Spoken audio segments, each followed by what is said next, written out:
right, ladies and gentlemen, welcome to Quita's Power Rankings, guys. And if y'all saw that intro and y'all were like, "Whoa, that looks pretty cool," well, I do have a shout out to give. Shout out to Active Dynamics, media company, that reached out to me and they were like, "Hey, we like what you're doing. We want to create an intro video for you." And I was like, "Oh, I got a new segment. Let's have you make an intro video for that." So shout out to Active Dynamics. Aaron is the person who runs that. I did link them in the description. So if y'all like the video and y'all like, "Ooh, I want to get an intro video like that," well, hit up Aaron at Active Dynamics. I did put that in the description. So if y'all need an editor or something like that, reach out to Aaron. Did a fantastic job. So yeah, shout out to Active Dynamics for making me that video, because that looked pretty cool. Y'all like that? Y'all like that video? But anyway. Let's get into my top five power rankings. And guys, this is not my power rankings. Has no reflection on the actual. It has no reflection on the actual record of the team. It's to me who has the. It's the teams who have the best momentum at the moment. So at the moment, these are the teams that I have. So at number 1, we have the New York Liberty. Number 2, the Connecticut Sun. Number 3, the Lynx. The Minnesota Lynx. Number 4, the Phoenix Mercury. And number 5, the Storm. And now I'm going to go through each of these teams and let you all know why exactly I have them as my at those certain picks. And so yeah, we gonna see. All right, so let's start off talking about the number 1 team that I have for this year. And I mean, yes, David, they just so happen to have been, right now they're the number. But in general, this is gonna be a weekly thing where I'm gonna do this every single week, and it's not always gonna be reflective. All right, so it's kind of, it won't always reflect. It'll kind of vary depending on what's happening. All right, so let's talk about the New York Liberty. So the New York Liberty, the reason why I have them as my number 1 is because right now they are the best team in the WNBA, in my opinion. Yes, the record does show that they're the best team in the WNBA right now, but also, it's the fact that not only did they beat the Connecticut Sun, which was last week, I believe. They beat the Connecticut Sun. So to me, that put them over. Before, I did have the Connecticut Sun as the number 1 team in the W. But now it's the New York Liberty, because the New York Liberty beat the Connecticut Sun.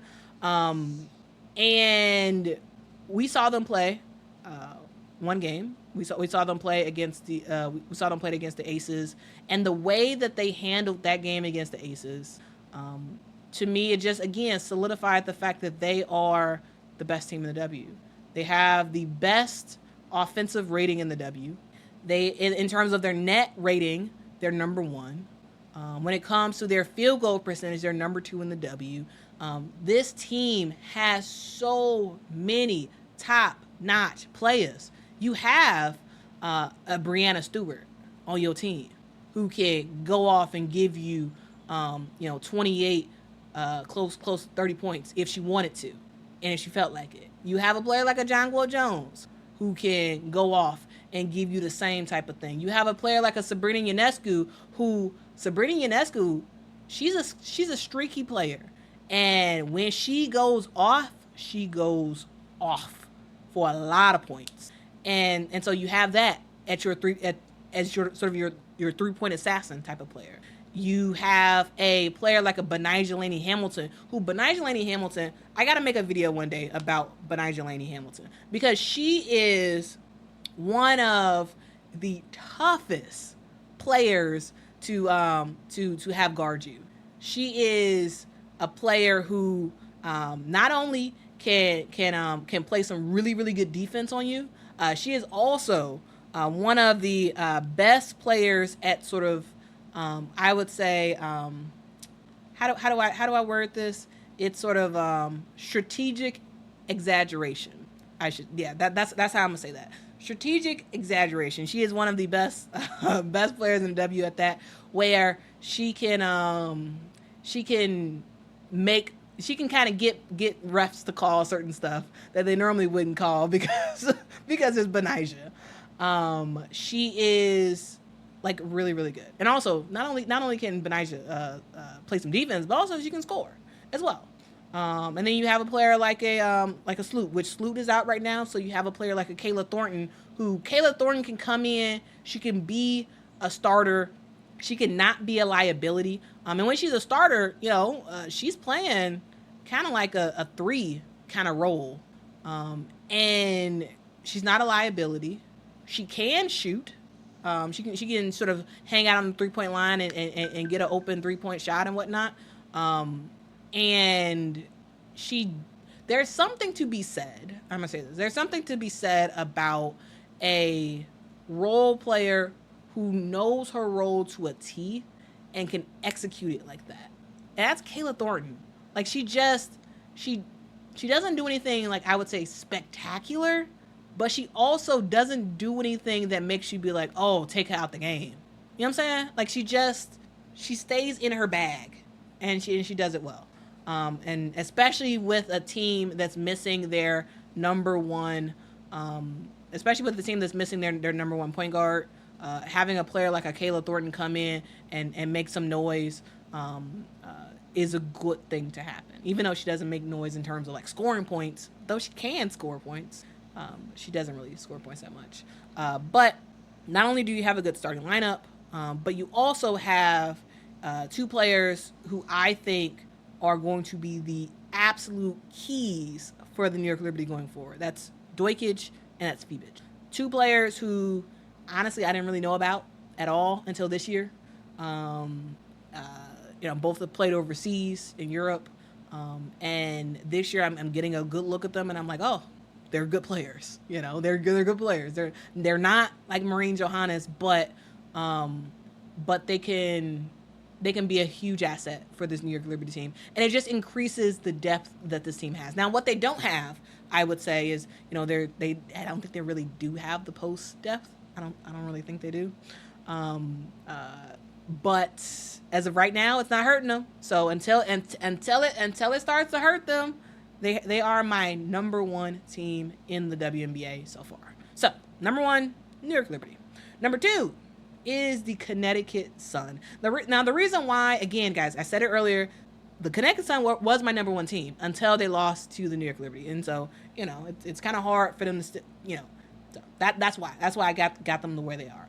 But the Connecticut Sun are absolutely dominant. They are a team that, they're run by a point forward. You have Alyssa Thomas, who is a freight train, an engine, whatever you want to call her. She's just her. She can get close to a triple double just about every single night. And she just runs this team spectacularly. You have her who can dish out the ball, and she can do her like little shot put thing. Though I feel like this year she's a little bit more inefficient with that shot put than she was in years past. But she can get into the paint. She can knock you down and not get called for the foul. And she can pass the ball. And who exactly is she passing it to? Well, I mean, she's passing it to DeWanna Bonner, who DeWanna Bonner is continuing to have a fantastic year in the WNBA. She's one of those players who's like, she's an older player. I believe she's 36 years old, DeWanna Bonner. And the way she plays, like you couldn't tell that. You could not tell how old she is by the way she plays, because she plays phenomenal. She can drop 17, 18, 25 points on you. And, she's also another one of those players that's similar to Benijah Laney, that is that are strategic exaggerators in the WNBA. And she can get a lot of fouls called. You can see DeWanna Bonner fall, and you gotta wonder, is she really hurt? Is she active? What's going on here? But DeWanna Bonner is fan freaking tastic. She's a player who can put the ball on the floor, get you to the paint. She can shoot a three.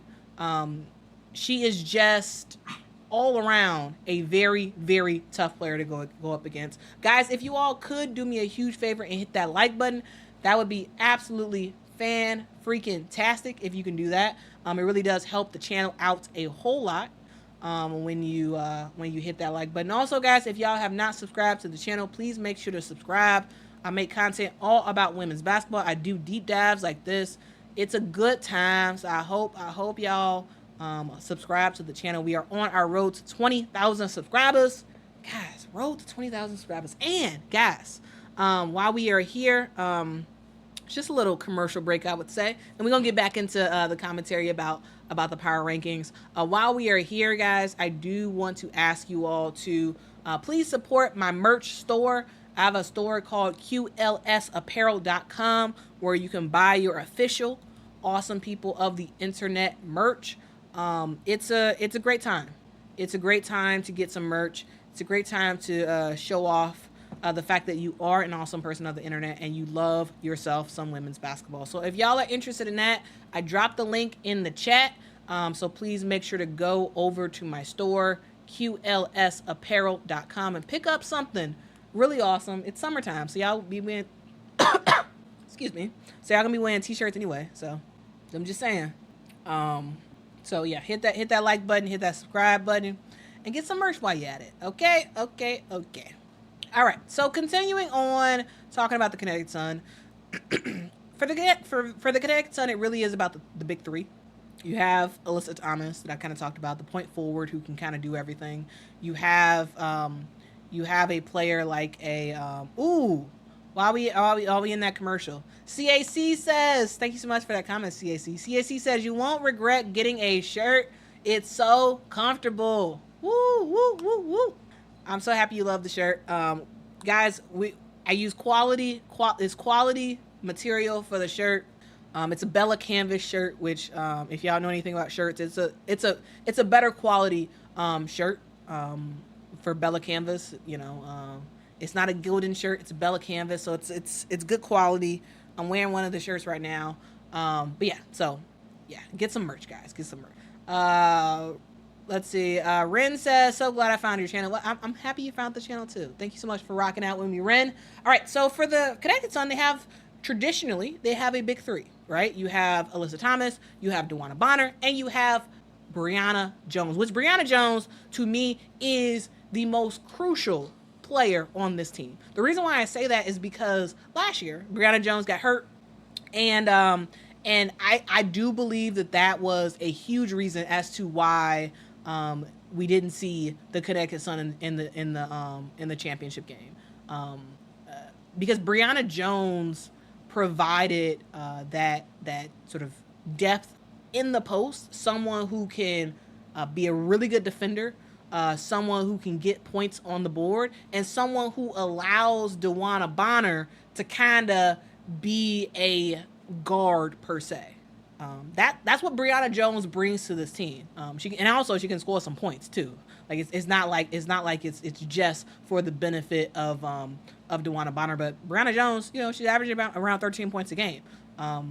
She is really, really one of the most crucial players on the squad. Yes, Alyssa Thomas is the engine. Yes, DeWanna Bonner can shoot, but Brianna Jones, she is the core of this trio. The one that if you don't have her, it's very, very tough to actually make some noise. Yeah, you're gonna win games, but it's hard to win some of the biggest games when you don't have a player down low like a Brianna Jones. So that's what I would say is kind of crucial about them. And then now this year we have two players who are doing their thing, absolutely doing their thing. You have Dejanay Carrington, like, I feel like in general, yeah, Dejanay was always a good player, but like, I never checked out Dejanay like that. Like she's a fine role player who come off the bench. She was fine, right? She could shoot, if she needed to. She could play some decent defense. she's okay. But I feel like this year, Dejanay Carrington has turned a complete corner, and she looks like a completely different player. Like it's kind of crazy watching Dejanay play, and I'm just like, man, she was on this team last year. It's like she was what? She was on this team last year, coming off the bench, and now she started, and she's evolved, guys. Dejanay Carrington has evolved from a general role player that's sort of like, she's okay, to a critical piece to this Connecticut Sun team. Like it's no way that the Connecticut Sun win as many games as they have won so far without Dejanay Carrington.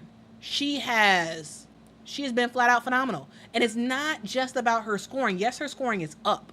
Yes, it's her defense, guys. It's her willingness to play the best guard on the opposing team and try her best to lock them down. And she does a good job at it too, guys. Like I'm just saying, like, it is a traditional big three, but they're turning into a big four with Dejanay Carrington because she is really, really, really good.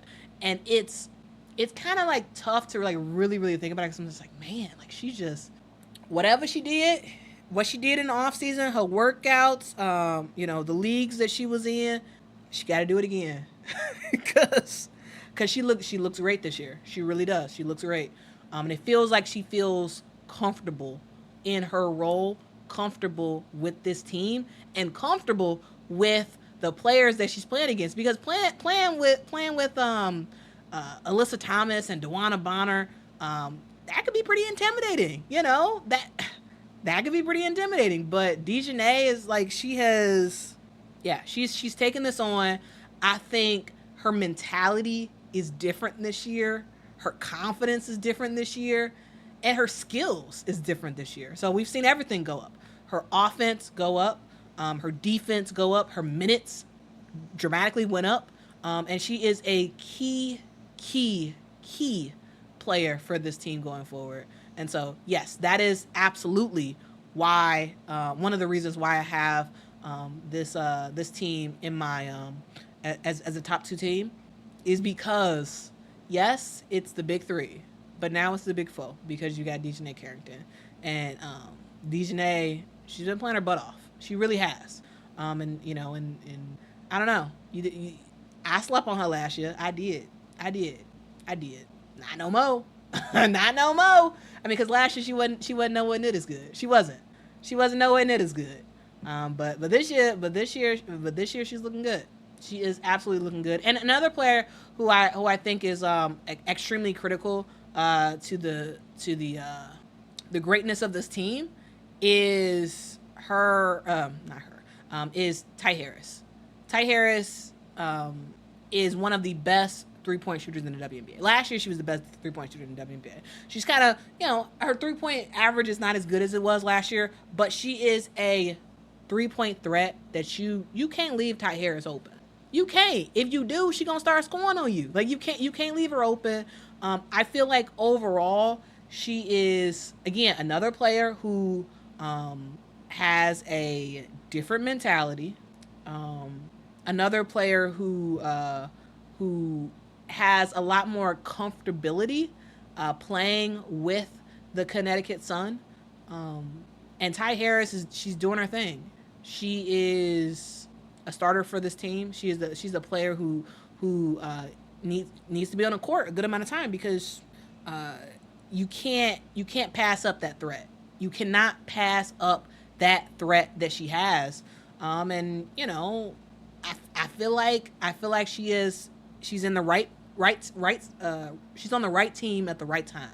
And she's another piece that's going to help this team make it to the next level. Because Ty Harris can score the basketball, not just on a 3-point line, but she can also get to the basket as well. So, the whole starting lineup is really good. So, I'm gonna just leave it at that. And then on the bench, my favorite player off the bench for the Connecticut Sun is Rachel Banham. I am a fan of Rachel Banham. With the Minnesota Lynx, I thought she was fine. Like she was okay for the Minnesota Lynx. But I feel like she's in the right spot for this Connecticut Sun team. And the reason why I say that is because like she comes in and she's just expected to maintain. She's not necessarily expected to like score a bunch of points. She's expected to maintain, shoot some 3-pointers, and get a wide open bucket. Like she's not required to do a whole lot. Whereas with Minnesota, I felt like they were expecting her to do more than what she. I mean, well, Rachel Banham can score more points than she's scoring right now. Right now, she's scoring around 4 points a game, almost 5, and she can get to, close to 9 points a game. But to me, I feel like her role is she's just in a better role than what she was with Minnesota. So maybe y'all disagree with that, but I feel like Rachel Banham's role is perfect, and to me, she is the great piece right off the bench that they can bring in, and again, a player who can come in, not do too much, just stay in her lane, do what she knows how to do, get some points on the board, and ultimately just maintain for the squad. All right, so that is the Connecticut Sun. And now let's talk about the Minnesota Lynx. Now, guys, the Minnesota Lynx is a team that I really enjoy watching the Minnesota Lynx. The reason why is because, to me, I feel like Cheryl Reeve she's been coaching in the W for a long time. Cheryl Reeve's the head coach for the Minnesota Lynx. She's been the head coach for, honestly, I can't remember. I really cannot remember a time where I watched the Minnesota Lynx where Cheryl Reeve was not the head coach. She's been there for a while. She is like the OG of OG coaches in the W.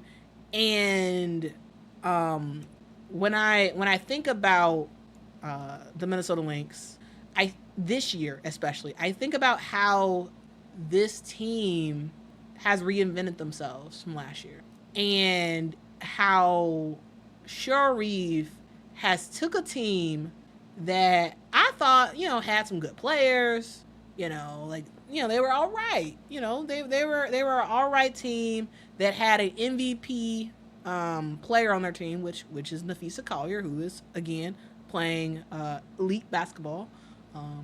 But, they were just, they had Nafisa, they had Kayla McBride, who sometimes can score some points. They were okay. They were an all right team. But this year, the Minnesota Lynx, not only is are they sort of cooking with a player like a not only are they cooking with a player like a Nafisa Collier, who is continuing to yes, in my opinion, right now the WNBA MVP does go to Asia Wilson. If the season ended right now, yes, it will go to her. But Nafisa Collier, Nafisa Collier can straight up ball. She can play some basketball. And the thing about Nafisa Collier that I every time I get now, I try to say it. Nafisa Collier is short. Nafisa Collier is a post player, and if y'all are curious in terms of how tall this girl is, she is only 6'1". She's 6'1", guys, and she is averaging 21 points a game, 10.5 rebounds. Yes, in my opinion, she does struggle against the taller of taller post players in the league, but Nafisa Collier, for her to be that short as a post player, again, 6'1" as a post player, that's short in the WNBA. For her to be that short and still be that dominant is just crazy. But not only do you have Nafisa Collier, who just does her thing, you have Ghostface. Yeah, Ghostface can't believe it. Yep, she's 6'1". She is 6'1", guys. No, she's not tall. like Nafisa Collier is short. She is short, but she still finds a way to dominate. And it's just, And guys, I need to do a little bit of research about this. I need to do some research, but I I really don't know. It's hard to find other post players who were that short and yet that dominant. There are some in the past, absolutely, but it's kind of a hard thing to find. TG says, yeah, I was about to say 6'1" is kind of big for a woman. I mean, sure, for average woman, yes, but for a WNBA post player where you have the likes of the Dallas Wings that has 3 players who are 6'6" and taller. You have the likes of Brittany Griner. You know, you have Lee Yaroo. You know, you have big, tall women in the WNBA, and you got Nafisa Collier, who holds her own at 6'1" and is dominant. So I'm just saying. That's my little segue about Nafisa Collier. So Nafisa Collier, you got her, and you look at the rest of the team and you're like, okay, they're all right. Kayla McBride, she could score, but Kayla McBride of last year is not the Kayla McBride of this year. Kayla McBride, she has evolved. Like I talk about how Dejanay Garrington has evolved. You have a player like a Kayla McBride who has evolved. We all knew that Kayla could shoot. We all knew that. Like that's not the thing, right? We knew she can shoot. It's just that this year she is on another stratosphere. This year she's on another stratosphere. So far, I just wanna call out some of the games that she's had for Kayla McBride. Let's just call it out real quick. All right, she had 32 points against Seattle. In that game, she was 7 of 10. 7 of 10 from the 3-point line. 7 of 10, guys. The day before, not the day before, 2 days before that Seattle game they played Phoenix. She had 25 points in that game. How many 3-pointers? She had 8. 8 of 13 3-pointers. You go back even further. They had a game against Dallas. She had 25 points in that game. She had 5 3-pointers. 5 of 6 in that game. Kayla McBride has always been a scorer, but she has taken it to another notch in terms of her 3-point prowess this year. And in order for the Washington Mystics, or I don't know, Washington Mystics, in order for the Minnesota Lynx to kind of stay on this upward trajectory, you need Kayla McBride to continue to do what she's doing. You need her to continue to do what she's doing because you need her, especially in some of those bigger games where they may have bigger post players. You need her to hit those threes to sort of offset fee a little bit. So you have your dynamic duo of Nafisa Collier and Kayla McBride who are doing their thing. Nafisa has always been doing it. Kayla McBride, to me, has stepped up another level. You also have, in my opinion, one of the best mid-range shooters I have ever seen in Courtney Williams on this team. Now, Courtney Williams made the decision to leave the Chicago Sky. She was a free agent, so she could go wherever she wanted. She left the Chicago Sky and went to the Minnesota Lynx, and she has loved her experience with the Minnesota Lynx. She loves the way they treat her like a professional. She loves their amenities. She just loves everything about this team. And she is a player that is absolutely thriving with this team. She is one of the best mid-range shooters I've seen. Courtney Williams, she's a guard. Was at one point a combo guard. Now I would say she is solidly a point guard. Courtney Williams, I need to make a separate video about it that just dives into Courtney Williams and what she's able to do. But she has sort of evolved as a player herself. Where before, she's a combo guard. She was mid range. And that was about it. Mid range shooter.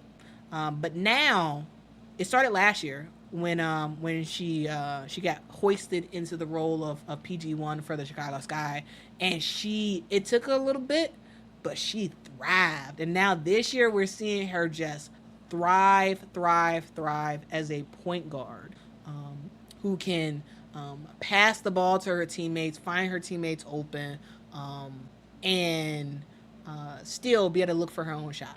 So Courtney Williams, really, really good player. You have a player like Alana Smith.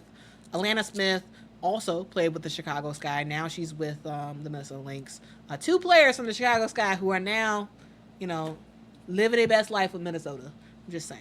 I think that Alana Smith is another player who reached another level last season with the Chicago Sky, and now is just continuing to be a really, really great post.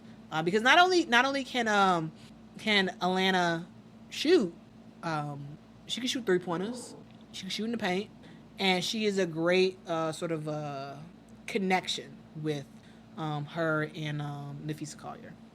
And I do want to talk about another player who doesn't get as much attention, but was hoisted into a starting role when Diamond Miller went down for injury. So Diamond Miller, she only played like 3 games this season because she got hurt.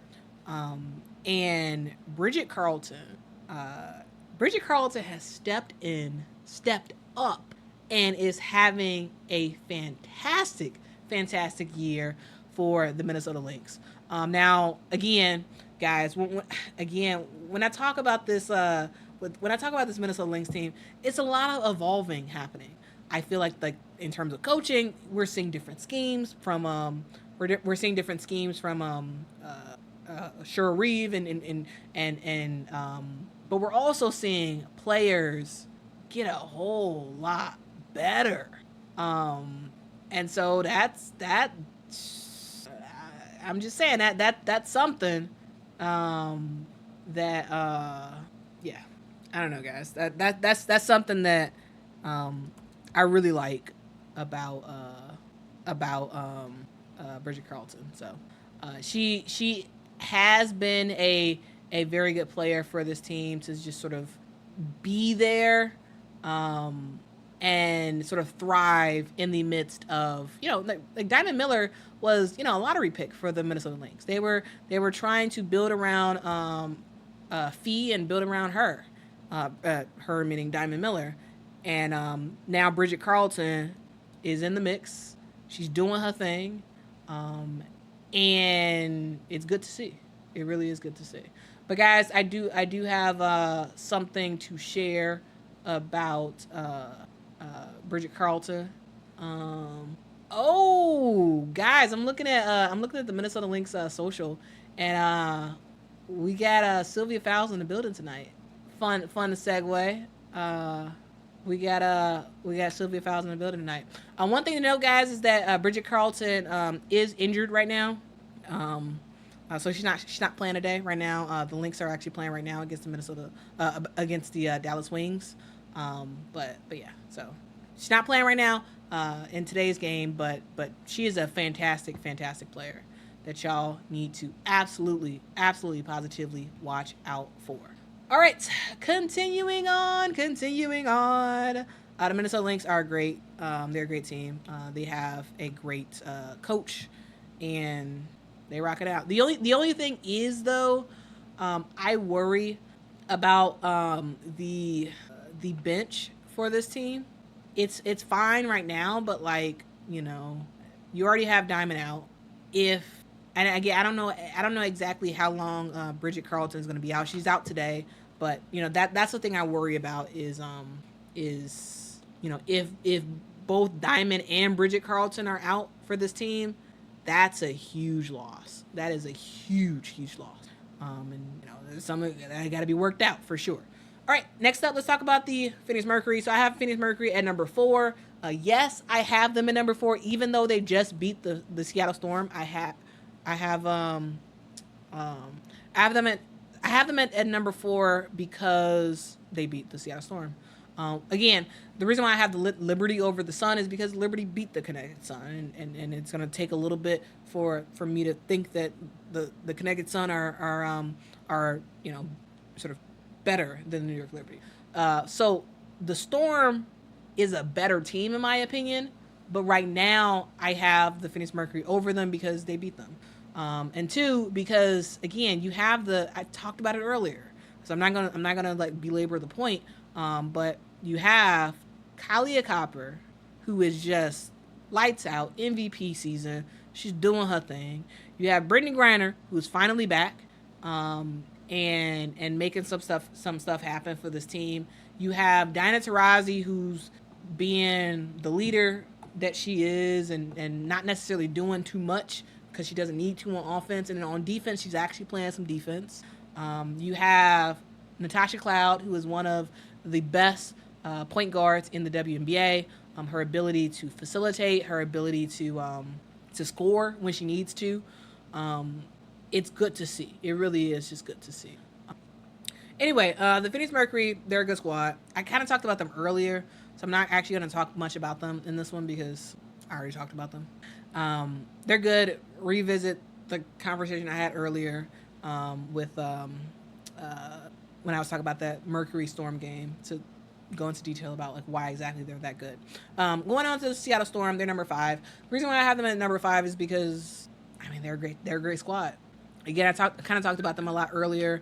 You have you have 4 All-Stars and Victoria Vivians in your starting lineup, and they're a good squad. But in order for them to make the next step, in order for them to take the next level, you need Jewell Loyd to play like Jewell Loyd. That's what they need. And until that happens, they will not sort of move up to that upper echelon of teams, even though they have it in them. They absolutely have it in them. But